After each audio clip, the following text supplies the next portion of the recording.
మార్కెట్లో ఇవాళ బలహీన ధోరణి అయితే కనిపించింది. సెన్సెక్స్ 382 పాయింట్లు పడిపోయి 80,777 వద్ద, నిఫ్టీ 166 పాయింట్లు క్షీణించి 24,890 వద్ద అయితే ముగిసింది. ప్రత్యేకంగా ఫార్మా, ఐటీ రంగాలైతే ఒత్తిడిని ఎదుర్కొన్నట్టుగా తెలుస్తున్నాయి. అమెరికా ప్రభుత్వం బ్రాండెడ్ ఔషధాలపై 100% టారిఫ్ ప్రకటించడంతో ఫార్మా స్టాక్స్ తీవ్ర నష్టాల్లోకి జారుకున్నాయి.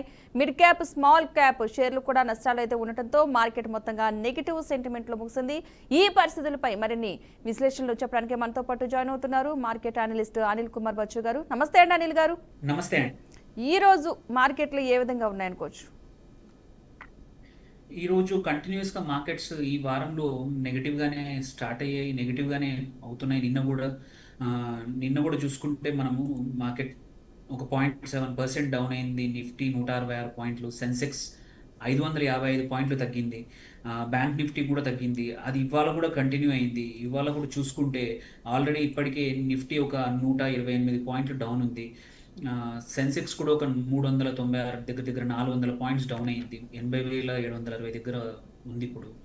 సో మార్కెట్స్ మాత్రం నిన్న ఓవర్ నైట్ ఏదైతే మళ్ళీ ట్రంప్ ఇంకొక ట్వీట్ వేసి మన అంటే ఇంతవరకు ఏంటంటే ఫార్మా గురించి మాట్లాడలేదు, సర్వీసెస్ గురించి మాట్లాడలేదు. ఇప్పుడు కొత్తగా ఫార్మా మీద కూడా ఎవరైతే అక్కడ మ్యానుఫ్యాక్చరింగ్ ప్లాంట్లు పెట్టరో, అమెరికాలో పెట్టకుండా వేరే దగ్గర నుంచి తెచ్చుకునే వాళ్ళ మీద 100% అని కొత్తగా అనౌన్స్ చేశారు. దానివల్ల మనం చూసుకుంటే వాళ్ళ ఫార్మా ఇండెక్స్ వచ్చేసి దగ్గర 2.15% ఆల్రెడీ డౌన్ అయింది.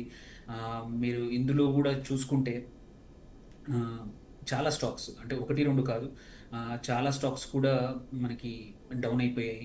అండ్ ఇవాళ ఆన్ ద హోల్ కూడా ఏది కూడా ఒక్క సెక్టర్ కూడా ఇప్పటివరకైతే ఏం పాజిటివ్గా కనబడతలేదు. ఇవాళ మనం తీసుకుంటే నిఫ్టీ, ఐటీ కానీ, ఫార్మా కానీ, టెలికామ్ కానీ, మిడ్ క్యాప్ కానీ, హెల్త్ అన్నీ కూడా ఇవాళ నెగిటివ్గానే స్టార్ట్ అయ్యాయి, నెగిటివ్గానే ఉన్నాయి. ఇవాళ ఏంటంటే ఇది దెబ్బ మీద దెబ్బ వేసినట్టు చూసుకుంటే ఇవాళ కూడా మళ్ళీ అంటే ఈ ఆగట్లేదన్నమాట. ఈ ట్రంప్ది ఒక అగ్రిమెంట్ వచ్చేంత వరకు మార్కెట్స్ ఇట్లాగే ప్రతిసారి ఒక కొత్త ట్వీట్తో మార్కెట్స్ని షేక్ చేస్తూ ఉన్నాడు, జరుగుతూ ఉంది. దానివల్ల సో ఇప్పటికైతే 24,750 దగ్గరకు వచ్చేసింది. నిఫ్టీ 25,000 దాటింది, ఇప్పుడు మళ్ళీ తగ్గింది. సో ఈ మార్కెట్లో మాత్రం ఒక రకమైన అన్సర్టెనిటీ మాత్రం చాలా పెరిగిపోయిందండి. ఓకే అనిల్ గారు, ఈ రోజు ఏ ఏ సెక్టర్స్ స్ట్రాంగ్ ఉన్నాయి, వీక్గా ఉన్నాయి?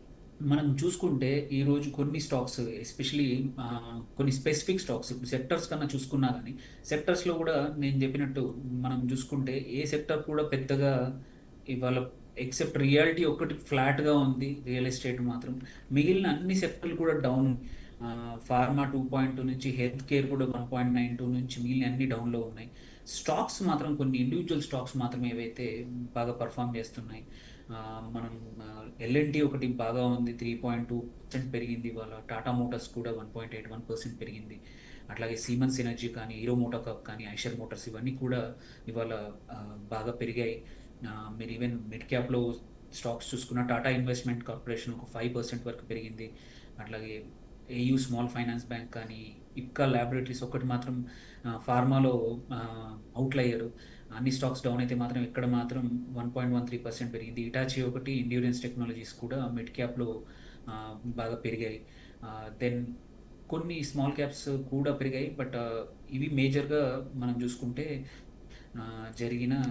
పెరిగిన స్టాక్స్. ఇక లూజర్స్ మాత్రం ఇవాళ లార్జ్ క్యాప్లో మెటల్స్ కొన్ని రోజుల నుంచి పాజిటివ్గా ఉంది. ఇవాళ మాత్రం వేదాంత 3% డౌన్ అయింది. హిందుస్థాన్ జింక్ కూడా ఒక 3%. Sun Pharma one of the major hit అయింది, 3% వరకు హిట్ అయింది. Tata Steel, Punjab National Bank కూడా ఒక 2.5% వరకు డౌన్ అయ్యాయండి.